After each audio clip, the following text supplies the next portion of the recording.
Doctor रे हमारे साथ जुड़ रहे हैं मेम्फिस से, यूएसए से। डॉक्टर रे, शायद अब यूएसए में भी केस डिटेक्ट हो गया, आई एम नॉट श्योर, लेकिन ये मैं आपको इंडिया के लिहाज से अगर आपसे पूछूं, सारे एक्सपर्ट्स का कहना ये वैक्सीनेट कीजिए और बाकी जो आपके पब्लिक हेल्थ के नॉर्म्स हैं उनको फॉलो कीजिए कोरोना रिलेटेड। हम 50% लगभग फुल्ली वैक्सीनेटेड है अडल्ट पॉपुलेशन का, हम 85% अपनी अडल्ट पॉपुलेशन को फर्स्ट डोज दे चुके हैं। क्या ये इनफ प्रोटेक्शन है?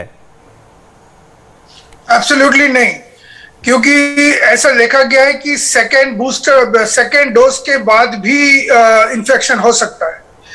और दूसरी बात ये भी है कि जो हाई रिस्क पॉपुलेशन है, जैसे मान ले उम्र ज्यादा 65 से ज्यादा, जिनको इम्यूनो कॉम्प्रोमाइज है, मतलब सिवियर डायबिटीज मेलाइटस है, जो फ्रंटलाइन हेल्थ वर्कर्स है, उनमें बूस्टर डोज की जरूरत होता है। क्योंकि कई पेपर्स आया है जिसमें ये दिखाया गया है कि विद इन 6 मंथ्स तो गारंटीड इफेक्ट चला जाता है, बट कभी कभी 2 या 3 महीने के अंदर after the second dose effect खत्म हो जाता है। तो इसीलिए it is accepted all over कि आपका जो अगर मान लो सेकेंड डोज 6 महीने के अंदर नहीं हुआ है तो आपको तुरंत बूस्टर देना है हाई रिस्क पॉपुलेशन। नाउ तो जो इन सिंपल वर्ड्स आंसरिंग आपका क्वेश्चन, नहीं, without just the second dose is not enough, but second dose will be enough to prevent another delta like sequence in India. जैसा delta sequence हुआ था, ये जानना बहुत जरूरी है। जैसा अल्फा सीक्वेंस हुआ था इंग्लैंड में, हजारों डेथ हो गया, डेल्टा सीक्वेंस हुआ इंडिया में, हजारों डेथ हो गया। उसके यही कारण है कि वो अनवैक्सीनेटेड पॉपुलेशन बहुत ज्यादा था। लेकिन उसके बाद गवर्नमेंट ऑफ इंडिया ने जो एग्रेसिव वैक्सीनेशन पॉलिसी ली, हजारों को वैक्सीनेशन करोड़ों को वैक्सीनेशन दिलवाया, उसके कारण ये डेल्टा वायरस कंट्रोल में आया। Exactly same aggressive policy continue करना है जब तक हम लोग को पता न चल जाए कि ये वेरिएंट क्या है। इसकी ट्रांसमिसिबिलिटी ज्यादा है वो तो ठीक है, लेकिन इसका मतलब ये थोड़ी है कि ये ज्यादा डेंजरस है। मैं 2 पॉइंट इसमें कहूंगा। एक पॉइंट तो शायद एक डॉक्टर साहब ने यहाँ पे कहा, मुझे याद नहीं किसने, कि with in 6-7 days the number of cases in south Africa 4 गुना हो गया है। लेकिन ये 4 गुना इसीलिए हुआ है नहीं कि virus is more malignant, possibly because the numbers are more. South Africa आप जानते हैं उसमें ज्यादा नंबर्स, ये तो एक नंबर है। दूसरा जो और भी खतरनाक है वो मैं अभी बोलने जा रहा हूं आपको। दुनिया भर का लोग जानते हैं कि साउथ अफ्रीका में वायरस डिस्कवर हुआ है। कल करीब देर रात को नेदरलैंड्स हेल्थ मिनिस्ट्री रिलीज किया है डेटा कि उनके पास ओमाइक्रॉन मिला है 11 दिन पहले, even before south Africa announced it. तो इसके मतलब है कि हम लोग के बीच हो सकता है ओमाइक्रॉन ऑलरेडी हो, उतना सीक्वेंसिंग नहीं हो रहा है। तो इसकी 2 मतलब हो सकते हैं, एक अच्छा एक बुरा।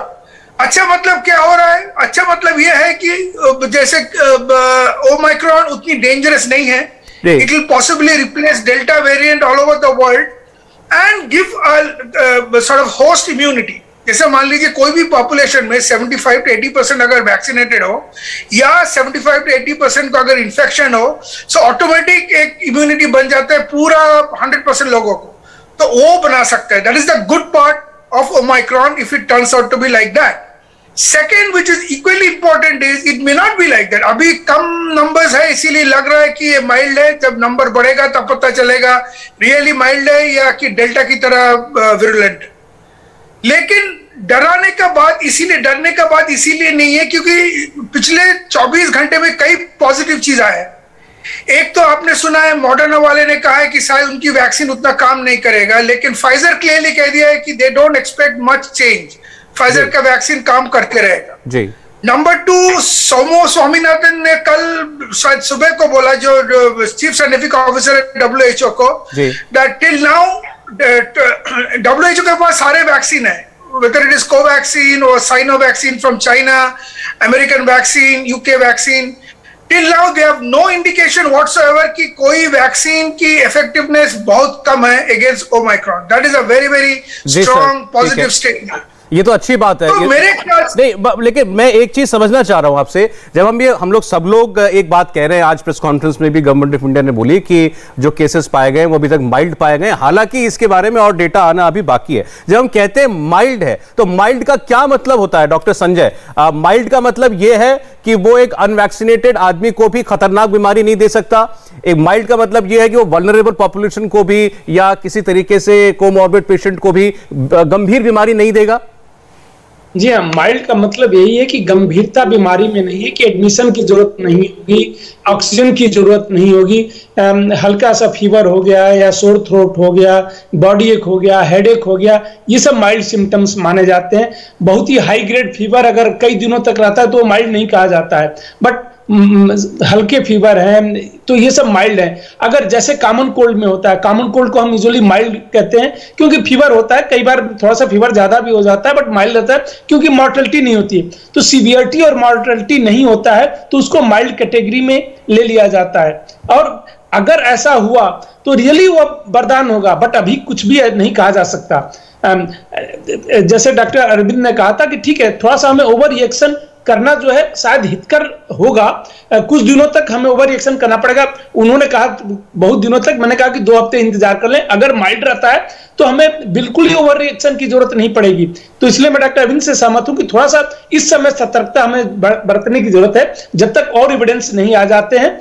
और जैसे डॉक्टर रे ने कहा कि हम ज्यादा रिस्क पे हैं, उन्होंने शायद इसको इग्नोर किया था। हमारी जो नेचुरल इम्यूनिटी हुई है, सडन जो हमारे केसेस कम हुए हैं, उसमें नेचुरल इन्फेक्शन का सबसे बड़ा रोल था।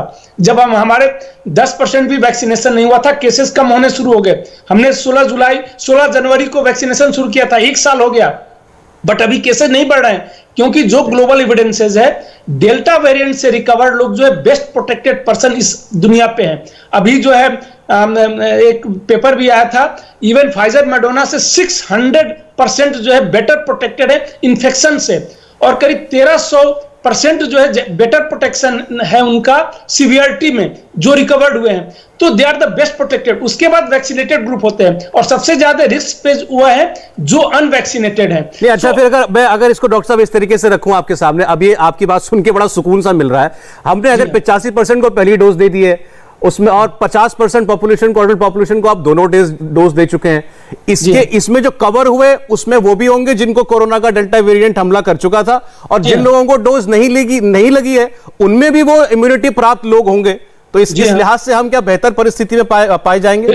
बिल्कुल बेहतर परिस्थिति में। और जो अचानक केसेस हमारे नहीं बढ़ रहे थे, सारे जितने प्रेडिक्शन फेल हुए कि जो अगस्त में या सितंबर में होंगे, क्योंकि हम नेचुरल इन्फेक्शन को वेटेज नहीं दे रहे थे।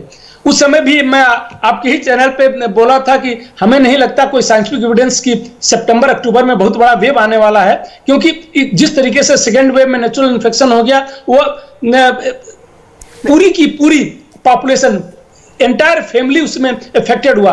तो इसलिए देख के लग रहा था, हमने सीरो सर्वे, हम लोग WHO के साथ एक स्टडी भी करते रहते हैं, 5 रीजन में सीरो सर्वे हम करते रहते हैं। दिल्ली का भी मैंने सीरो सर्वे कर लिया था, तो मेरे बोलने पे लोगों को अच्छा नहीं लगा था उस समय, जब मैंने कहा था कि आने की संभावना नहीं है सितंबर अक्टूबर में, कि क्या है, क्योंकि हम अपने डेटा की बेसिस पे बोल रहे थे। मैं दूसरे के डेटा पे विश्वास नहीं करता हूं।